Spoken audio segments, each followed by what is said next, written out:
Some things had happened and I had to hitchhike back from Montana to Indiana. So it's a 1,700-mile trip, about 25 hours by car, and apparently almost a month by foot. During my trip, I ended up stopping at this gas station, and I mean it was in the middle of nowhere in Wyoming. And the guy there was nice enough to allow me to get a small bag of chips and a fountain drink as I was traveling broke. As I sat outside that gas station and started eating and drinking on the soda, somebody comes from around the side of the gas station. Now, this gas station basically sits in the middle of the desert. And the guy comes over and sits down next to me. He's soaking wet, and he's got blood coming out of his nose. Now, I've seen a lot of things in my time, and I've seen a lot of things during this trip.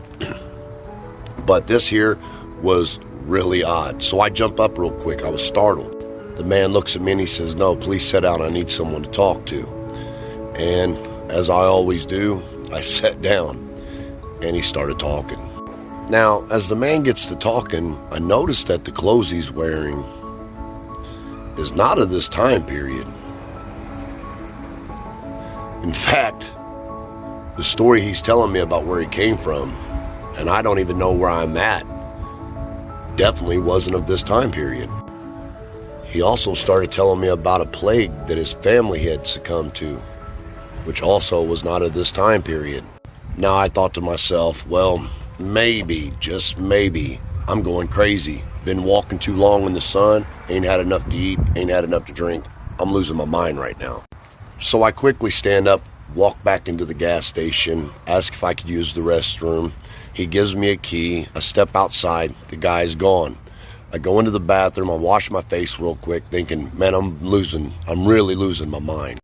As I walk back out of this bathroom, the man's standing there again startling me.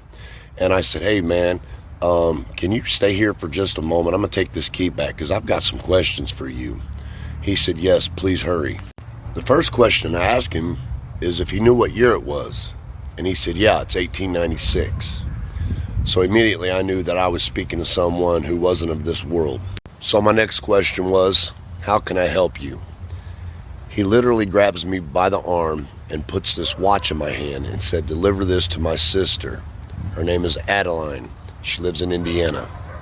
That creeped me out too. How did he know I was on my way to Indiana? Now, I need you to like and follow because you're going to freak out when you find out what happened with this watch and who it got returned to. So after weeks of being on the road, I finally make it safely home to Indiana. And I decide then when I get home that I'm going to rest up and then I'm going to start doing some research on this Adeline and this watch.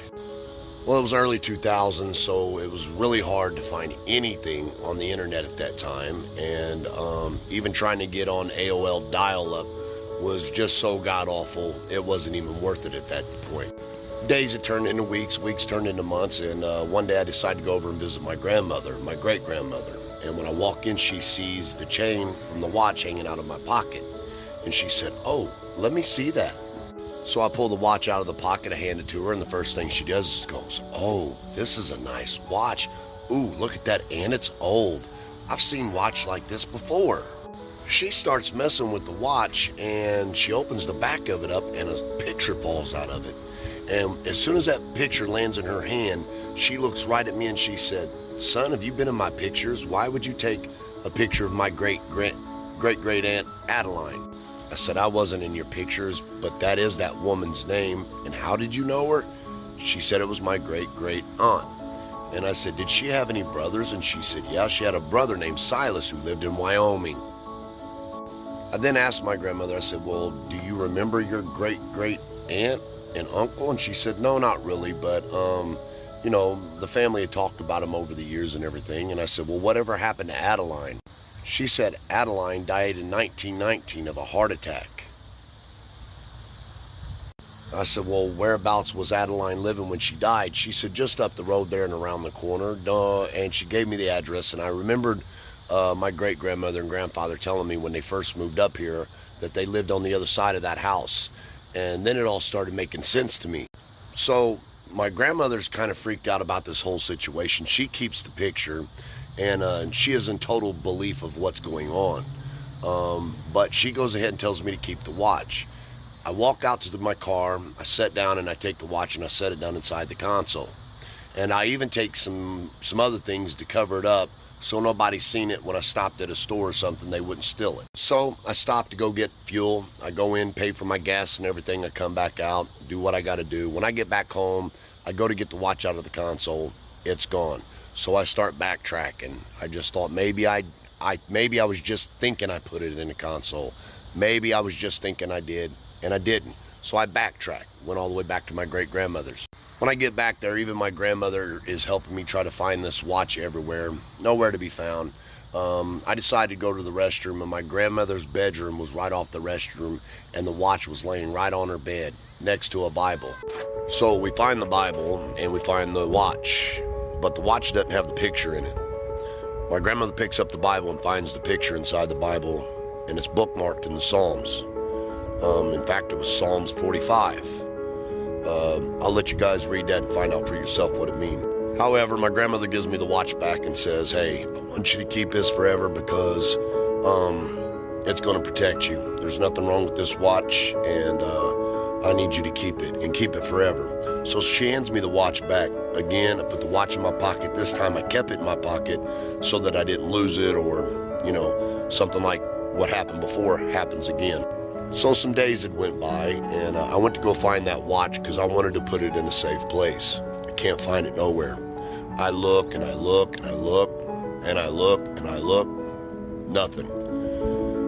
Finally, my great-grandmother passes away in 2007. And when I went to go get the suit that I was going to wear to the funeral, I found the watch in the pants pocket of that suit. I had never touched that suit or even worn that suit in years. When I opened the watch up, my great-grandmother's picture was inside of it. And on the back of that picture it said, forever and ever protected. I love you. Never be afraid. Now, I found that odd again, but coming from my family, it wasn't so odd that I just ignored it. Anyways, I go to the funeral, and we say our goodbyes and everything, and I pray over my grandmother, and I leave. When I get back home, I go to get the watch out of my pocket again. It is not there.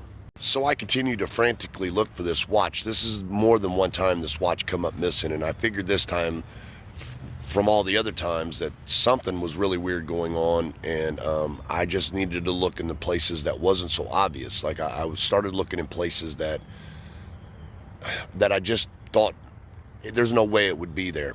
Still nothing. So about 5 years later, me and my wife decide to move into a new home. As we're moving, I start moving some boxes around. I pick up a box off the floor. Now you remember, we packed everything in this house. I pick up a box off the floor. When I pick it up, the watch is underneath it. This time, there's a picture of my great-grandmother and my great-grandfather in it. And on the back of that picture were the words that said, forever hold this watch as it breaks the chains that bind you. And as long as you hold us in your heart, these evil things may never find you.